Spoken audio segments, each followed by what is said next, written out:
Assalamualaikum dan salam sejahtera kepada seluruh penonton pelatih dan anda bersama saya Dr. Hasna binti Abdullah selaku trainer yang akan membimbing dua orang pelatih. Tajuk pada episod kali ini ialah seni dalam mengajar. Sebelum itu saya ingin memperkenalkan dua orang guru pelatih yang akan bersama dengan kita pada hari ini, iaitu saya Nuliana binti Muhammad Noor dari kursus PDPP TESOL daripada Institut Perguruan Kampus Raja Melawar. Dan saya Yohanis Afisha Nur binti Syahrin, juga pelajar PDPP TESOL IPG Kampus Raja Melawar. Hari ini kita akan Liana dengan Hanis ya. Hari ini kita akan tengok tajuk seni mengajar. Okey. Yohanis adalah seorang guru yang baru dalam bidang pengajaran, dalam bidang perguruan, dan Liana adalah seorang guru yang sudah agak berpengalaman. Jadi hari ini kita akan bersama dengan saya untuk mengetahui dengan lebih lanjut lagi apakah yang dimaksudkan dengan seni pengajaran ataupun apakah yang dimaksudkan dengan seni mengajar. Kenapa seni mengajar itu sangat penting? Kerana dengan adanya seni mengajar yang terbaik itulah yang akan menyebabkan pelajar kita akan belajar dengan baik. Jadi untuk itu saya teringat kata-kata yang dikatakan oleh seorang pujangga, Parker Moll, dalam bukunya Courage to Teach, di mana beliau mengatakan bahawa teaching, like any truly human activities, emerges from one inwardness. Okay, for better or worse. As I teach, I project the condition of my soul onto my students, my subject and our way of being together. So maksudnya dekat sini, according to Parker Palmer tadi tu mengatakan bahawa seni mengajar tu ada dalam diri kita. Dan most important ialah kita tak boleh pura-pura. Kita tak boleh berlakon. Kita tak boleh mengadakan benda yang bukannya daripada kita. Right? Jadi sebelum kita pergi dengan lebih lanjut lagi, mari kita sama-sama menjawab persoalan tentang apa kita nak ajar. Okay? Kita nak ajar apa? Apa subjek kita nak ajar? Kita kena tahu. Sebagai seorang guru, kita kena tahu. Sama ada kita guru baharu ataupun guru yang berpengalaman, kita kena tahu apa kita nak ajar. Yang kedua ialah bila kita nak ajar. So when. Okay, bila kita nak ajar. Bila kita nak ajar topik itu. Bila kita nak ajar topik ini. Yang ketiga ialah di mana kita nak mengajar. Okay, persoalan di mana kita mengajar ini sangat penting kerana kadang-kadang satu-satu topik itu sesuai untuk di satu tempat yang tertentu. Sama ada kita perlu laksanakan di dalam bilik darjah, di luar bilik darjah, di kantin, di bawah pokok, even di tepi pantai. Okay, jadi persoalan kenapa, mengapa dan juga akhir sekali ialah bagaimana. Kerana persoalan bagaimana inilah yang akan memberi kita jawapan apakah kaedah yang kita akan gunakan. Dan dengan memberi jawapan kepada bagaimana kita nak mengajar sesuatu topik itu jugalah yang akan menyerlahkan kita sama ada kita guru baharu yang penuh dengan ilmu, pengetahuan dan kemahiran seni dalam mengajar ataupun guru yang telah berpengalaman tetapi tak ada seni dalam pengajarannya. Okay? Jadi seterusnya saya ingin memetik kata-kata seorang pemikir barat, John Dewey. Saya rasa Yohanis dengan Nuliana biasa dengar nama John Dewey. Okay? John Dewey mengatakan bahawa teaching is an art. Bermaksud teaching ini ataupun pengajaran adalah satu seni. Okay? Seni yang sangat unik dan kalau saya tanya pada Yohanis dan juga Liana, mesti pernah dengar, alah, sesiapa pun boleh jadi cikgu. Sesiapa pun boleh mengajar. Tetapi kalau kita katakan sesiapa pun boleh mengajar, kenapa IPG ataupun Institut Pendidikan Guru masih lagi perlu melatih guru-guru agar mempunyai kemahiran dan juga ilmu untuk mengajar. Jadi maknanya apa yang John Dewey cuba sampaikan ialah bukan semua orang boleh menjadi seorang guru. Kalau kita kata semua orang boleh menjadi seorang guru, yes, betul. Tetapi guru yang bagaimana? Apa yang kita nak sekarang ini, apa yang kita perlukan sekarang ini adalah guru yang mempunyai ilmu tentang mengajar, ilmu tentang subjek tertentu, guru memerlukan bukan sahaja ilmu tentang teori tetapi juga ilmu tentang praktikal, di mana ilmu praktikal inilah yang akan menentukan sama ada murid kita nak mendengar apa yang kita cakap ataupun mereka abaikan kita semasa kita berada di dalam bilik darjah. Jadi gabungan keupayaan guru untuk menyayangi serta pelajar melalui pengajaran dengan kenyataan bahawa setiap sesuatu pengajaran ataupun setiap sesi pengajaran itu adalah unik. Tidak boleh diulang. Dan tidak akan ada yang serupa.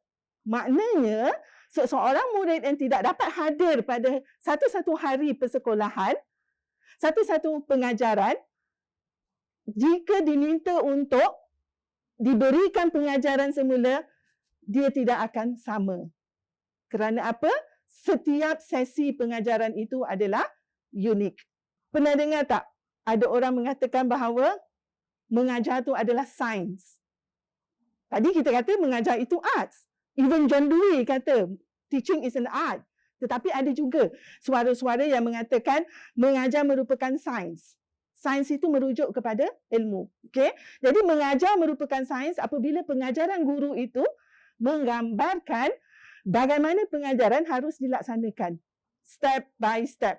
Mula buat macam ni, kemudian buat macam ni, kemudian buat macam ni. Contohnya macam kita mengajar, ada set induksi, kemudian kandungan, kemudian ada penutup. Dan akhir sekali, refleksi.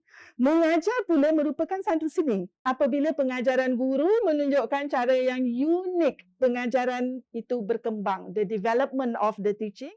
Dengan cara ini, setiap guru yang berjaya adalah seorang artis yang mempunyai ilmu pengetahuan juga kemahiran seni dalam mengajar. Saya ingin kongsikan apa yang dikatakan oleh Bain dalam 2004 dalam bukunya How to Teach. Successful teachers have been shown to express their trust in students and willingness to invite students into their intellectual curiosity.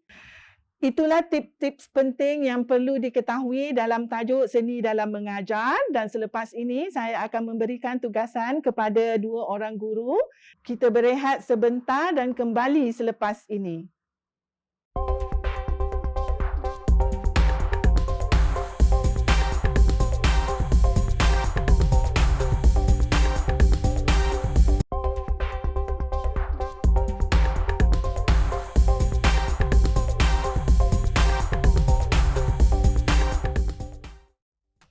Terima kasih kerana masih bersama kami dalam rancangan Latih Pelatih dalam episod Seni dalam Mengajar.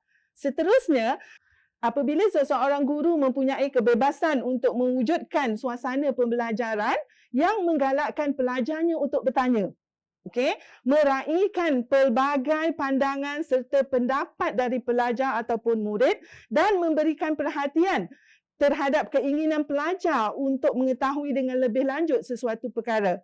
Guru memberikan ruang dan peluang kepada pelajar untuk menyatakan apa yang difikirkan oleh pelajar yang akhirnya pelajar sebenarnya belajar.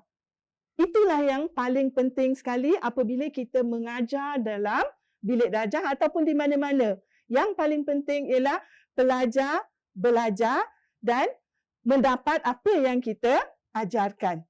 Setelah kita berbincang tentang apakah yang dimaksudkan dengan seni dalam mengajar dan bagaimana kita menghadapi pelajar kita di dalam bilik darjah, sekarang saya akan kongsikan beberapa cadangan ataupun tips-tips ataupun kaedah yang terbaik dalam seni untuk mengajar. Yang pertama sekali, sebagai seorang guru, perlu menyatakan falsafah pengajaran. Yohanis, ada falsafah pengajaran? Ada, Doktor. Liana? Mesti ada. Okey. Jadi kita perlu nyatakan falsafah pengajaran kita. Apa yang dimaksudkan dengan falsafah pengajaran kita ialah kita menyatakan apakah tujuan pendidikan dan apakah yang kita percaya terhadap anak murid kita. Adakah kita percaya anak murid kita itu memang boleh belajar ataupun kita percaya anak murid kita memang tak boleh belajar. Kerana pentingnya tujuan pendidikan itu kita nyatakan dengan jelas dan juga kepercayaan kita terhadap anak murid kita itu kita nyatakan dengan jelas kerana itulah yang akan menjadikan kita siapa sebagai seorang guru. Dan itu jugalah yang akan menentukan seni kita untuk mengajar. Tips yang kedua ialah sebagai seorang guru yang inginkan seni mengajar yang baik mempunyai komunikasi yang baik. Komunikasi yang baik antara guru dengan guru, guru dengan murid, guru dengan seluruh warga sekolah. Yang ketiga, tipsnya ialah mencipta suasana yang kondusif untuk pembelajaran. Yang keempat, menyedari perbezaan antara pelajar. Ya, kita kena tahu walaupun pelajar kita itu kembar seiras, kembar serupa, mereka tetap dua individu yang berbeza. Yang kelima, kita perlu membantu murid membuat hubungan apa? Antara ilmu pengetahuan yang sedia ada pada murid dengan apa yang akan kita ajarkan. Jadi, apa yang kita ajarkan itu bukanlah satu benda yang asing. Tips yang keenam ialah menggalakkan pembelajaran kolaboratif di mana murid-murid ataupun pelajar-pelajar di dalam bilik darjah kita dapat berinteraksi antara satu sama lain dalam satu kumpulan yang kita berikan kebebasan kepada mereka untuk membentuk kumpulan tersebut. Okay? Dan tips yang ketujuh ialah mengintegrasikan teknologi dalam proses pengajaran dan pembelajaran. Setelah mendengar penjelasan tentang seni dalam mengajar dan juga tips-tips yang telah saya berikan tentang kaedah terbaik dalam seni mengajar, saya akan memberikan satu tugasan untuk setiap pelajar di hadapan saya. Satu untuk Cikgu Yanis dan satu lagi untuk Cikgu Liana.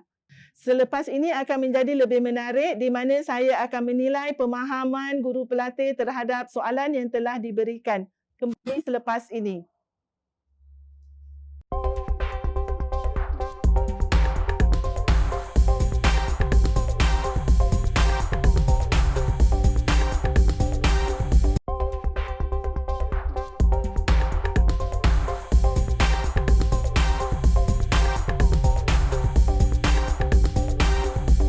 Kembali bersama saya dalam rancangan Latih Pelatih. Kali ini saya akan melihat apakah hasil tugasan yang telah diberikan kepada dua orang pelatih, Cikgu Yohanis dan juga Cikgu Nurliana. Untuk Cikgu Yohanis, situasi yang diberikan adalah di mana Cikgu Yohanis berada di dalam bilik darjah yang tidak mempunyai seorang murid pun kerana murid-murid pergi ke padang mengikuti mata pelajaran pendidikan jasmani. Jadi bagaimanakah Cikgu Yohanis menangani situasi murid yang baru lepas mata pelajaran pendidikan jasmani? Jadi saya memilih menggunakan tips doktor yang ketiga di mana kita mencipta suasana kelas yang kondusif. Jadi sebelum pelajar masuk ke kelas, saya sudah berada di dalam kelas. Jadi saya perlu memastikan suasana kelas yang kondusif di mana mereka baru pulang dari PJ. Jadi seperti yang doktor katakan tadi, saya mencipta suasana kelas yang kondusif di mana saya masuk dalam kelas, pastikan kelas dalam keadaan bersedia. Sebelum pelajar masuk, kita akan buka kipas. Jadi apabila pelajar masuk dalam keadaan berpeluh, dalam keadaan letih, saya akan pastikan mereka duduk di tempat masing-masing dan kemudian mereka boleh lap peluh, duduk dan minum di tempat masing-masing dalam keadaan senyap dan bertenang. Dalam lebih kurang 5 minit, jadi selepas itu saya memulakan sesi pembelajaran dan pengajaran dengan menunjukkan video atau media, memulakan pengajaran dengan sesuatu yang ringan.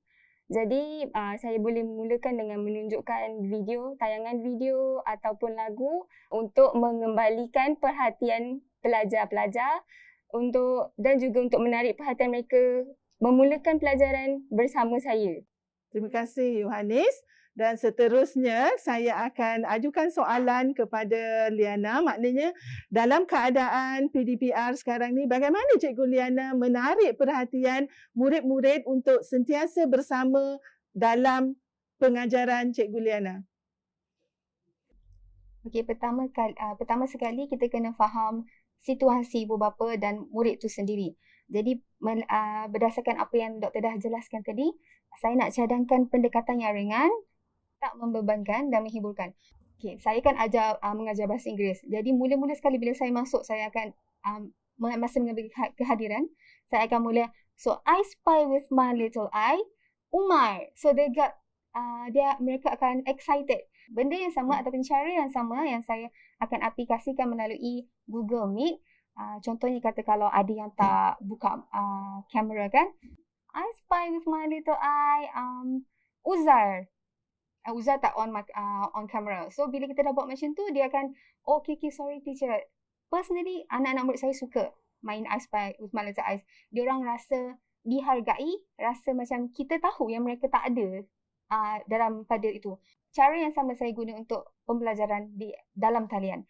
Okay, juga sebagai guru pada hari ini, kita mesti lengkap dengan ilmu teknologi yang berkaitan dengan teknologi. Tiada alasan untuk tidak belajar benda-benda baru yang merangkumi internet ataupun peranti digital. Contohnya, melalui internet sekarang kita ada banyak laman pembelajaran interaktif macam quizzes, Jamboard, booklet dan macam-macam lagi yang kita boleh adakan komunikasi dua hala dengan anak murid kita. Jadi itu adalah antara yang dapatan saya daripada penjelasan doktor tadi.